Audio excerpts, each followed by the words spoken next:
2024च्या विधानसभेच्या निवडणूक सुरू आहेत। त्या निवडणुकीमध्ये अंधेरी पश्चिम विधानसभेचे माजी आमदार अमित साटम यांनी निर्लज्जपणाचा कलश केला आहे।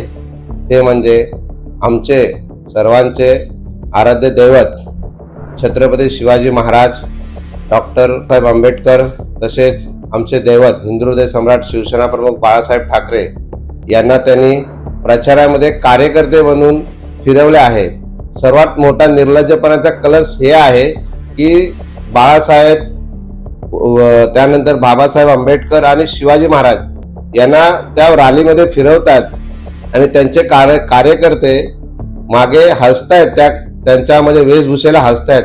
हे सर्वात मोठा निर्लज्जपणाचा कलश आहे आणि येणाऱ्या 20 तारखेला त्याला दाखवून देऊ त्याची जागा काय आहे ती। आणि आम्ही सर्व शिवसैनिक, युवा सैनिक आणि सामान्य कार्यकर्ते पण याचा निषेध करतो।